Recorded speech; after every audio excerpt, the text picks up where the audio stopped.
कहते हैं जिंदगी में पद नहीं, इरादा बड़ा होता है। और जब एक ये कहानी है जस्टिस अवनीरा सिन्हा की, हाई कोर्ट की वो सख्त जज जिनके नाम की धमक से बड़े बड़े वकीलों के पसीने छूट जाते थे, कानून की किताबों में जिनका नाम सम्मान और खौफ दोनों से लिया जाता था, पर आज वो किसी एयर कंडीशन्ड कोर्ट रूम में नहीं, बल्कि अपने गांव की धूल भरी मिट्टी पर थीं। ये वही मिट्टी थी जहां उन्होंने घुटनों के बल चलना सीखा था और जहां आज भी इंसाफ घुटने टेक रहा था।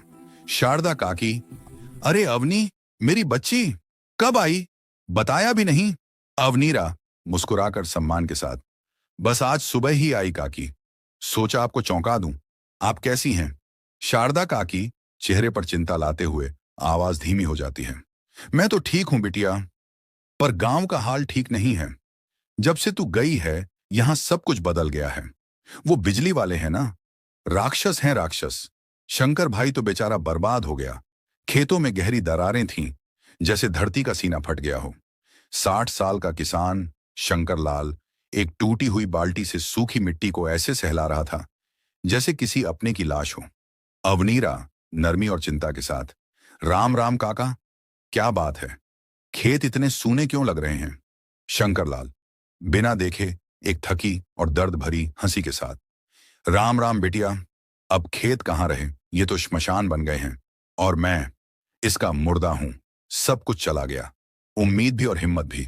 शंकरलाल आंखों में आंसू भरकर टूटी हुई आवाज में, बिजली काट दी उन्होंने। कहते हैं 50,000 का बकाया है। अरे मैंने अपनी पूरी जिंदगी में कभी 5,000 रुपए एक साथ नहीं देखे। राघव चौधरी, वो जेई बोलता है, 10,000 मेरी जेब में डालो तो मीटर की जांच करूंगा। मैंने कहा मेरे पास पत्नी की दवा के पैसे नहीं। तो हंसकर बोला, तो फिर खेत में नहीं, अपनी पत्नी की चिता में पानी देना। एक पल की खामोशी, सिर्फ हवा की साएं साएं। अवनीरा एक दृढ़ संकल्प और ठंडी आवाज में, काका आंसू पोंछ लीजिए, चलिए मेरे साथ। अवनीरा जारी रखते हुए, आज देखते हैं कि किसका कानून चलता है, आपका, मेरा या उसका। राघव चाय की चुस्की लेते हुए घमंड के साथ बाहर की ओर चिल्लाता है, ओए राजू, कौन है बाहर? आज फिर वो बूढ़ा आया क्या अपनी अर्जी लेकर? अवनीरा शांत लेकिन दृढ़ स्वर में, जी मैं आपसे बात करना चाहती हूं।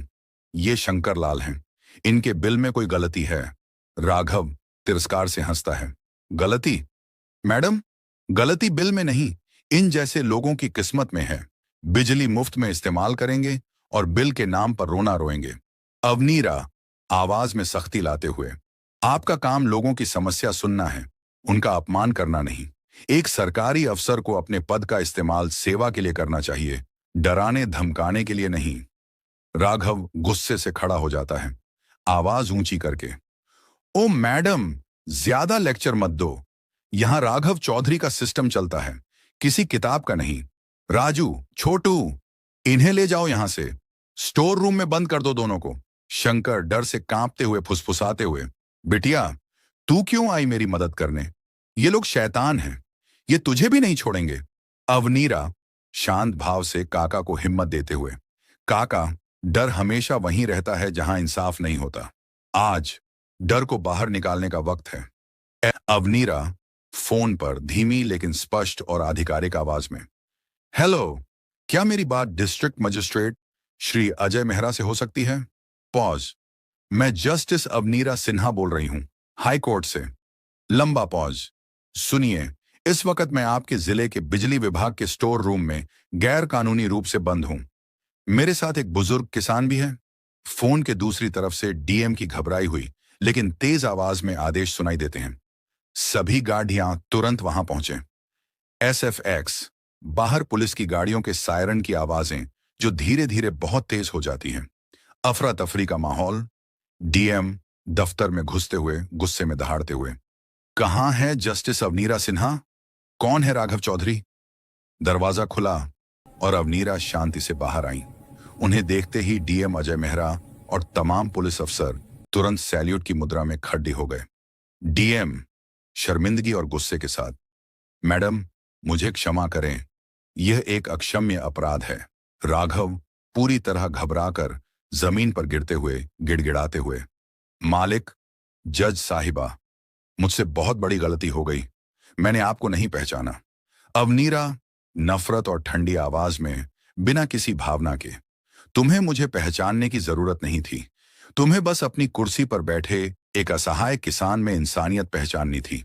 थोड़ा रुककर, पुलिस की ओर देखकर, इंस्पेक्टर, गिरफ्तार करो इसे। भ्रष्टाचार, धमकी, अपहरण, सारे आरोप लगाओ। अवनीरा, डीएम की तरफ मुद कर आधिकारिक स्वर में, डीएम साहब, शंकर काका का 50,000 का गलत बिल तुरंत रद्द किया जाए। जांच के बाद जो भी असली बकाया हो उसे भरने के लिए इन्हें समय दिया जाए। और सबसे जरूरी, इनका कनेक्शन आज शाम तक बहाल हो जाना चाहिए। डीएम तुरंत आदेश देते हुए आवाज में अर्जेंसू, जी मैडम। कर्मचारी से, सुनो, साहब का बिल रिकॉर्ड से तुरंत हटाओ और एक टीम भेजकर इनका कनेक्शन अभी के अभी चालू करवाओ। कोई देरी नहीं होनी चाहिए। अगले दिन अखबारों की सुर्खियां चीख रही थीं। हाई कोर्ट की जज ने भ्रष्ट जेई को रंगे हाथ पकड़ा। गांव की बेटी बनी आम जनता की आवाज। उस दिन के बाद शंकर के सूखे खेतों में फिर से पानी बहने लगा था और उसके चेहरे पर सालों बाद एक सच्ची मुस्कान लौट आई थी। बेटिया, अब ये मिट्टी भी खुश है। बिजली नहीं, जैसे गांव की जान लौट आई है। अवनीरा, एक हल्की सुकून भरी मुस्कान के साथ। काका, याद रखिए, जब कोई अफसर खुद को अपनी कुर्सी से बड़ा समझने लगता है तो पूरा सिस्टम बौना पड़ जाता है। अब वक्त है कि कुर्सियां नहीं, उन पर बैठा हुआ ईमान काम करे। जस्टिस अवनीरा सिन्हा ने उस दिन सिर्फ एक भ्रष्ट अफसर को नहीं पकड़ा था, बल्कि उस सड़ी हुई सोच को एक जोरदार झटका दिया था जो आम जनता को कमजोर और लाचार समझती है।